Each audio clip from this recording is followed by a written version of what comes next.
सौ लताताई एकनाथ शिंदे फाउंडेशन पुणे शहर आणि नवचैतन्य युवा प्रतिष्ठान यांच्या संयुक्त विद्यमाने लोहगावमध्ये प्रथमच महिला भगिनींच्या हस्ते आधुनिक रावणाच्या प्रतिकृतीचं दहन करण्यात आलं.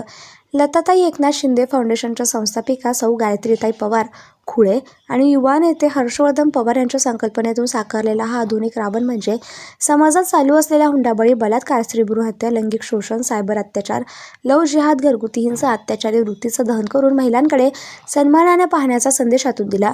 या प्रसंगी नवनाथ तालीम, ढोल, झांज पथक, कोपर अळी यांनी देवीला विशेष मानवंदना दिली. रावण दहन कार्यक्रमासाठी लोह गावातील शेकडो महिला, ज्येष्ठ नागरिक, युवक युवती तसेच बालगोपाळ मोठ्या संख्येने उपस्थित होते. नवचैतन्य युवा प्रतिष्ठानतर्फे यंदाच्या शारदीय नवरात्री उत्सवामध्ये भव्य रासदांडिया, जादूचे प्रयोग, महिलांसाठी होम मिनिस्टर, लहान मुलांसाठी कला प्रदर्शन, छावा चित्रपटांचे स्पेशल स्क्रीनिंग, हो मोहन यासारखे अनेक उपक्रमांचं देखील आयोजन करण्यात आले होते. नागरिकांचा उत्स्फूर्त प्रतिसाद या कार्यक्रमाला मिळाला. तसेच 10 दिवस अनेक मान्यवरांनी भेटी दिल्या. यामध्ये कॅबिनेट मंत्री भरतशेठ गोगावले, उपसभापती नीलम गोरे, केंद्रीय राज्यमंत्री मुरलीधर मोहोळ, आमदार बापूसाहेब पठारे, सुनील अण्णा टिंगरे, जगदीश मुळीक, शिवसेना पुणे पदाधिकारी अजय भोसले, रवींद्र धंगेकर, प्रमोद भानगिरे, श्रीनाथ भिमाले, किरण साळी, निलेश गिरमे, अक्षय फुलसुंदर, रोहित कदम, प्रशांत पहिलवान यांनी उपक्रमाचं कौतुक केलं. या संपूर्ण उत्सवासाठी मंडळाचे आधारस्तंभ शंकर किशन पवार, मंडळाचे कार्यकर्ते राजवर्धन पवार, श्रीवर्धन पवार, वैभव चव्हाण, आकाश मोजे, कैवल्य पासलकर, आकाश लाड, रोशन काकडे, आशुतोष मोजे, तन्मय सुरते, सौरभ सुरते, आर्यन खांदवे, कृष्णा केदार, सोहम ढोकले, आदित्य हांडे, पवन गवळी, अमन खांदवे, सार्थ खांदवे, दीपक निंबाळकर, संस्कार कदम, शिवम हरिहर, शंतनू शेंबडे यांनी परिश्रम घेतले होते. सौ लताताई एकनाथ शिंदे सोशल फाउंडेशन पुणे शहर व नवचैतन्य युवा प्रतिष्ठान यांच्या संयुक्त विद्यमानाने लोहगावमध्ये प्रथमच आपण महिला भगिनींच्या हस्ते रावण दहन ठेवलं होतं. त्याला एक खूप मोठा प्रतिसाद या ठिकाणी भेटलेला आहे, उत्स्फूर्त प्रतिसाद भेटला.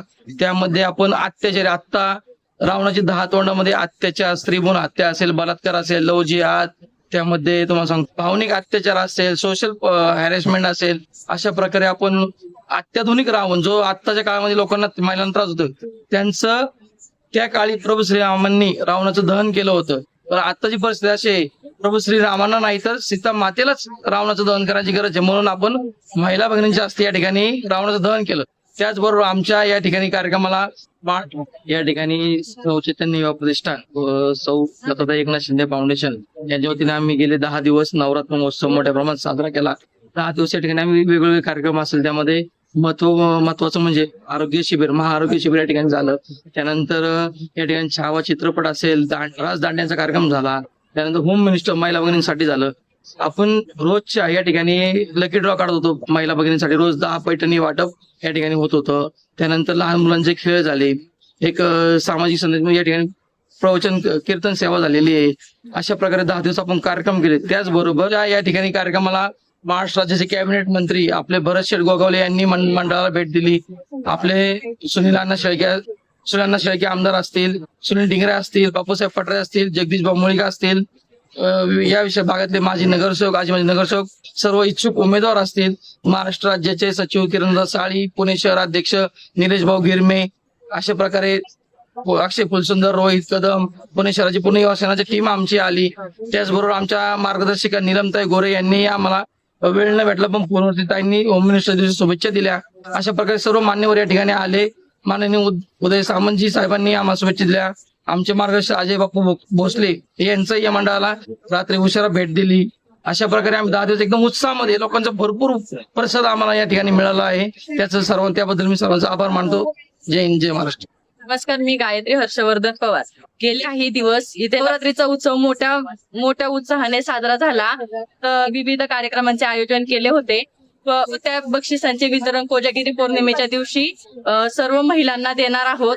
आणि तसेच देवीची मिरवणूक, कोजागिरी पौर्णिमेला देवीची मिरवणूक रद्द करून मिरवणुकीचा सर्व खर्च आता जो पूरग्रस्तांना झालेल्या हानीमुळे तो आम्ही रद्द केलेला आहे. त्यामुळे जो खर्च आम्ही करणार आहोत तो पूरग्रस्तांना देणार असल्यामुळे कोजागिरी पौर्णिमेला आम्ही साध्या पद्धतीने देवीची विसर्जन मिरवणूक काढणार आहे.